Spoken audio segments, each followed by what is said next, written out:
www.potonapoto www.potonapoto. Les secrets de la réussite de vos événements, Lovelyz.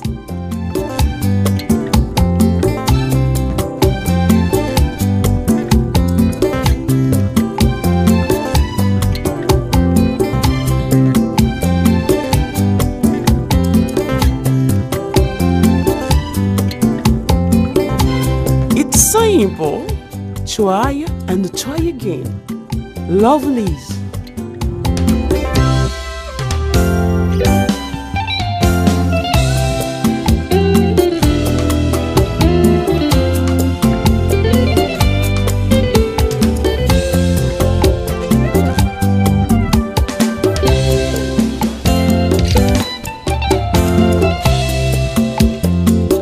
Lovelyz événementiel, c'est l'excellence à votre service.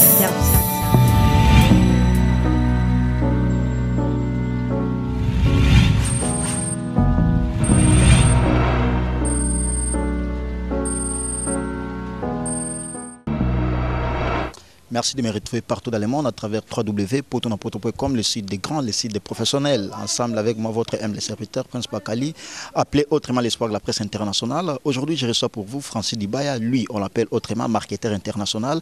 Mais je m'avais très vite remercier les patrons de ces sites, les big boss, la mine de Vomosakol. Bien qu'il est patron, il est aussi journaliste. Merci beaucoup à toi, la première dame de Paris. Il n'y a qu'une seule première dame à Paris, elle s'appelle Flossie, la belle des belles, Motema Lamine de Vomosakoli. Et je m'en vais très vite remercier les bourgeois Dr Kinkani. Dr Kinkani, merci beaucoup. Babi, les autres Francis Dibaya, à côté, Charline Pakalingomba. Alors, Willy Moucheni, le seul et l'unique code Yamboka, l'éternel code Willy Moucheni, Trésor Kabouyeti.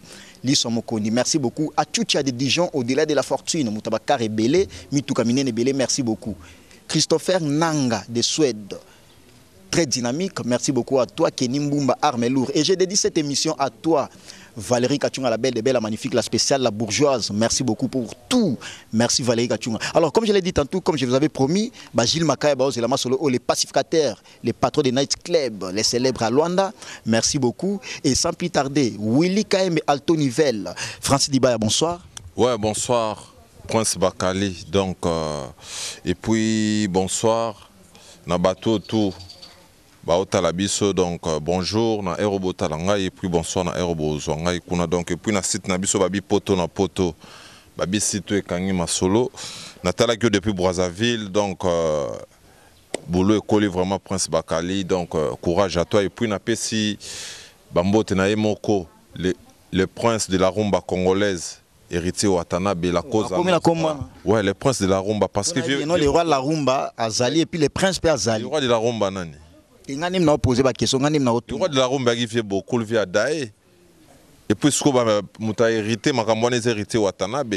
C'est comme si Karma Pape Azali, le prince de la rumba. On a habité. Journaliste à France 24, l'émission à Yambaki, on va recevoir Héritier Watanabe, le prince de la rumba congolaise. Le prince de la rumba à partir à BM. Donc, à partir à BM, parce qu'il y a Lélo. Tout à la même génération, il y avait Papa Mba qui est parti. Lélo, Héritier Watanabe, Mtana génération. Je crois que maman cessé. Maman c'est le lot mon liche donc à contredire ngate j'ai tibilomba depuis Belgique à contredire ngate héritier Watanabe bende mutasimi makambo parce que je suis jeune, je suis Wata. Benga flambeau à jeunesse par rapport à quoi? Parce qu'après ça pour ça déjà la génération la série 8 la série 8 no Fabre abima liboso na e tout sur la makambo héritier Watanabe on va présenter héritier Watanabe na double zénith au public et bêta héritier, batumso tanga basalate, comprendre? Par rapport à l'album d'orchestre. Tout à la rapé, on comprend? Fabro a convaincu le public et puis il a fait la pluie le bon temps, il continue à le faire. Alors tu as disque d'or, double disque d'or, c'est qu'il a continué dans les bons. Alors comment tu peux nier ça comme ça par rapport à la question entre un héritier? Tobo était jeune frère Nabiso, ça la musique n'est bien, mais Tobo était meilleur à moi. Parce que il a double disque d'or. Coup de chapeau, c'est notre frère. Tobo était meilleur à Makambo à moi.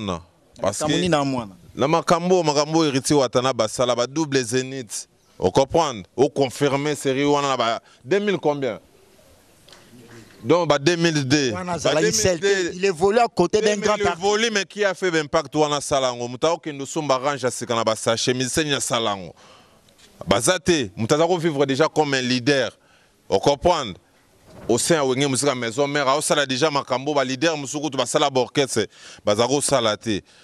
C'est pas donné à tout le monde. Alors, Francis Dibaya a en actualité parce que Gilles Makal est célèbre, le pacificateur de Luanda, les patrons des Night Club, les célèbres à Luanda, merci beaucoup. Valérie Kachunga, la belle, la magnifique, la spéciale, la bourgeoise. Mireille Comis, la grande dame en Allemagne, ma maman, merci beaucoup. Alors, Boto largué générique, mais avant cela, Bobo BM et se comportait normalement, toi là, il y a Braza, Oebi Baferoyo. Alors, Boto largué l'Issoussou, générique, Otomoni animateur principal, Eza Kunzardo. Générique, Toko Tsayon a site Nabiso, Bato Batalagi Poto na Poto Bayebi. En 20h, 7h, et là, il y a plus de 40 000 vies. Alors, comment on reçoit la lecture? Il y a générique Wanande s'est comporté, bien qu'il y ait un peu absent du pays, mais au Zongi. Nous avons un boulevard Kimbuta, Naibi O Namonaki. Alors, il y a un marketeur intelligent, appelé autrement, lecture Nino reçoit la générique où il s'est comporté sur le marché déjà. Donc, générique, écoutez, on Braza. Tu vends l'associé du boss Darius Akwala, madame Manuela Bakoukas, fiston ingani l'espoir de la jeunesse congolaise. Il y a qui n'ont pas mal, tu as vraiment bien, malgré que 100% est public, bako validé ka générique n'a pas sauté. On comprend. L'essentiel des arts que non, à 60% déjà sont validés, c'est que dans les bons déjà quoi. Donc, à 60% pour nous estimer en gros combien de pourcentage au bateau va valider. Toi, tu as 60% parce que tu peux avoir un générique na bango. Mais on a balance, on a biso le côté, on a site, on a biso 20h, 7h, plus de 40 000 vies. Alors 60% là pour nous, c'est belé tous amouké. Il y a belé parce que Riti Watana belé, la vidéo nous sur Riti Watana basala gagan la vie est belé. Na habité sur qui ange mouteba. Tu l'as mouillé na ange mouteba na ba diesel à London ba contredire nga. Riti Watana ba vidéo toi ça là kana YouTube a un impact nango. Yango biso pe comme un autre yambi Francis Dibaya. Lobby nango mona ino ba YouTube ba vie mati donc parce que watande makambo biso to dembelaga na simana e donc je crois qu'il vient à biso a pokacha masunda na mère Mireille il est quand maman ya bana contredire makamna solo laté quoi. Alors, une question de curiosité Francis Dibaya parce que la télé c'est le temps. Francis Dibaya lelo abi lelo ba moment le kana ba télé ba moment la impact par rapport baza côté héritier Watanabe. Mais na ebi non o le cap na ba grand nom s'il faut le dire ba Céléo ba Dino ba Yebani pe déjà. Alors par rapport nengo zala ina orchestre tous les deux orchestres là on a autant ba comme héritier il y a Dino Equalizer et puis Céléo Scram. Par rapport à l'émission nengo ando salé là. Est-ce que jusqu'à présent nengo comme na la team Wata au comme na évolution ou ça toujours na top wana kaka? Donc évolution à Makasi. Évolution à Makasi. Le nom sur la ba Yannick Mboko, normalement sur la ba Destino la Costino, na ba Isaac Parker. Il y a que non grâce à Watande parce que lumière na epso peut profiter nango. Donc ba parcours pe ba bisika na route nango pe pas mal. Et nango pe pas mal mais Moutula Moutoupa peut-être un rêve, il a vu peut-être un rêve qu'un jour il faut bosser dans Moutoutel. Donc je crois que Junior qui la bax, il va 4 sur le lango déjà depuis. Donc Papi les rois formé la souka. Bilanga héros, Papi les rois carte limitée, na José Ndombe, il y a boule les arara que un jour tu as tout dans la team et puis voilà les lots nzamba réaliser rêve na biso malgré bato bazako loba ndeni ni ba comportement héritier sopende ni donc ba eko peut-être au libanda katina libanda ya ndenge mon côté quoi donc je volis dans les bons depuis mars na banda boulot nanga je volis dans les biens donc combien de temps déjà? Combien de temps je là? La bête ça déjà 6 mois, 7 mois depuis la côte la Timouata. Alors 6 mois depuis la côte la Timouata, la mine de les boss de ces sites, les patrons, la mine de Moussakoli, Babi Kalatrote, Tokuta en face bon en Europe, merci beaucoup. Flossi la belle des belles, la première dame de Paris, merci. La première dame de Paris, Flossi la belle des belles. Hans Lusimba, Dieu le prince de Sao Paulo, Christopher Nanga de Suède, merci beaucoup. Atucha de Dijon.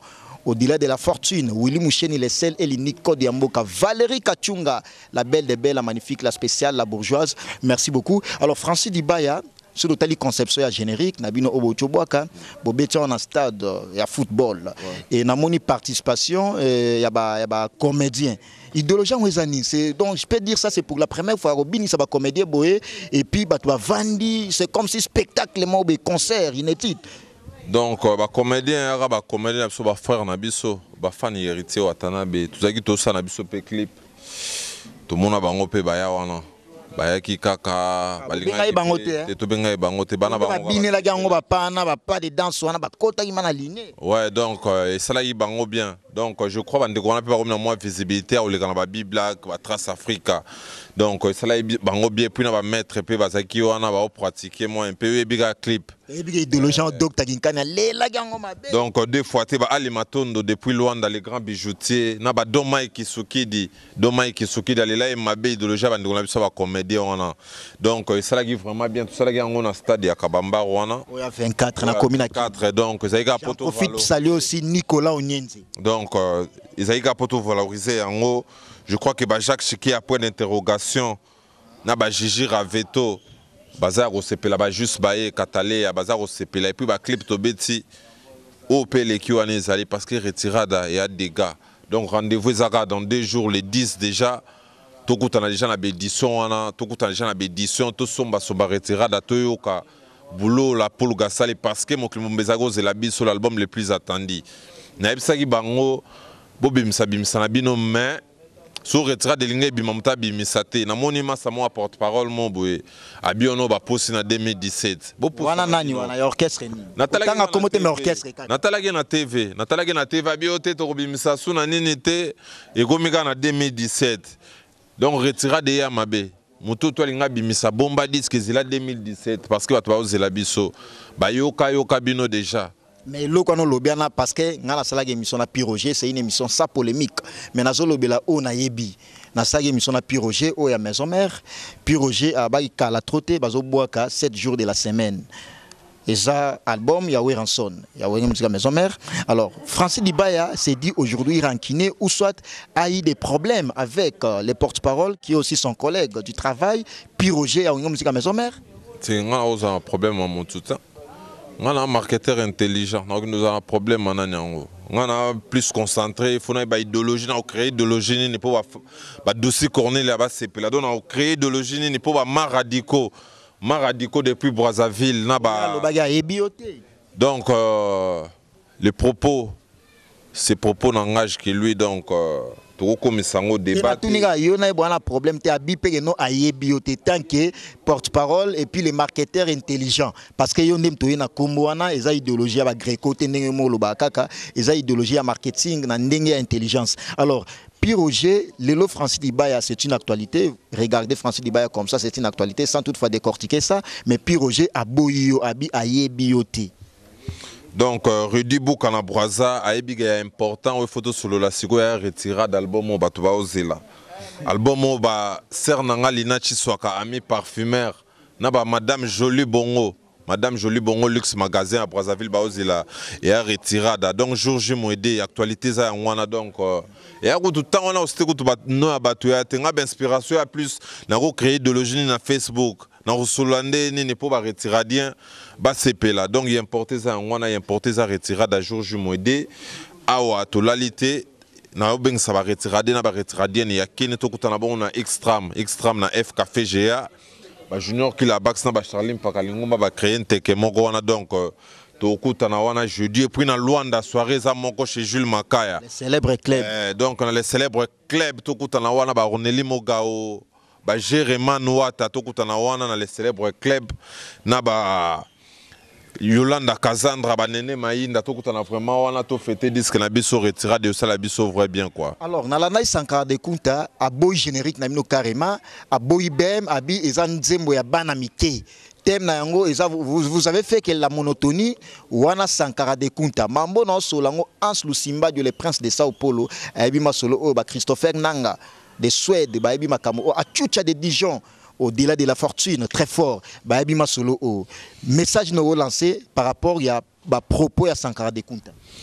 Lobi nazagi na vinanga David Gata Obama. Vinanga David Gata Obama. Tufandagi to bae to solo. C'est le Ayemba. David Gata Obama des États-Unis. Tufandagi to bae to solo là. Abi mérité vraiment à convaincre ngana BM. Parce que tous les boulegas netika karomata kame héritier watana be degra imbi na BM vraiment fatika la kawana.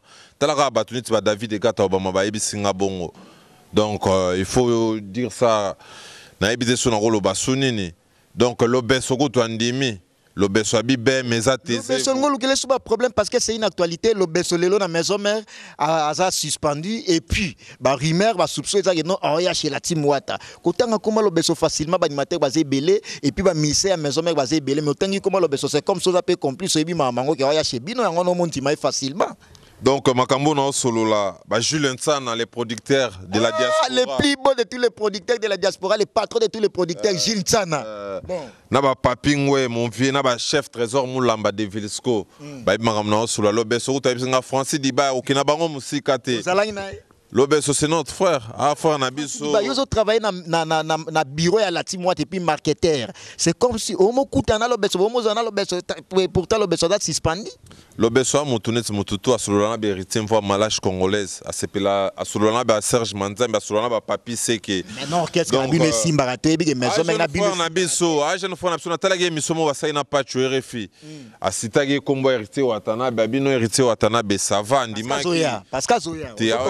Aya kututé wana ra no ba propos bino bolo ba l'obeso na maison mère na maison mère bon le c'est tangami ke no l'obeso oya la team Wata yo pona yo tant que marketeur intelligent parce que c'est dire marketeur intelligent tu fais aussi des analyses. Il y a bien. Alors, message numéro P ça peut-être na l'obeso hôtel la biso ou na bato ba mi lobela loge non l'obeso oya la team Wata.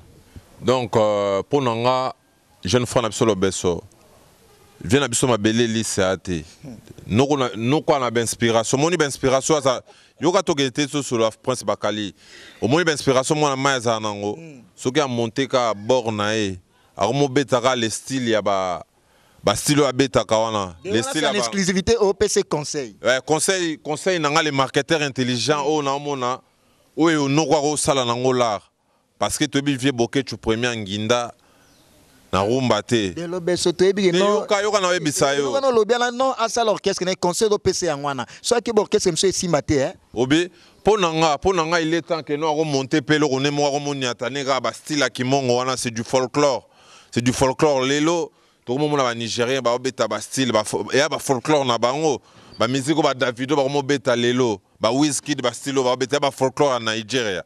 Mais ba commission international. Tu vois et pas na bino la porte est fermée. Te ya nango ngam na zo abatu te. Te na ga vie na yo. Pour na vie nanga mais ya na maison merde. Te na bi soketanga mi bongo parce que ba soupçon eza bongo na journaliste d'investigation na bi mambo ba docteur Kinkani les bourgeois ba bi mambo no sola. Ba yebi yango les big boss de ces sites la mine de Vomosakol site à monnaie www.potonapoto.com. Nous sommes suivis sur tous les 5 continents partout dans le monde.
Alors, ndega na chulu bango, la mine de vos aïe solo Francis Diba a tout sauté page à l'obesso Lelo Brandon de mode ambiance est-ce que j'allais dire à la Turquie en plein succès album générique ya liboso et Otiobima Brandon a sa réception au ngana yambage to zalagi naye na laga na filma qui avec tous les amis de Brandon Avatar na siège place maman nae à salama staff nae et zalagi di show et lelo émission la peut se comporter très bien na ndenge ya YouTube lelo Brandon a que Turquie ba message et au moyen langa de part et d'autre Brandon a longwe parce que générique wana tant que titulaire ya orchestre la team water l'orchestre cher a hérité Watanabe ou Brandon bo bandi na yete bo yo banana Kunzardo o aya okuta parce que si quand Héritier avait commencé cet orchestre c'était Brandon le premier animateur o azalagi wana ba plata ba ya okuta mais bo bandi na générique ya muto aya okuta idéologie ngweza par rapport à quoi te wana idéologie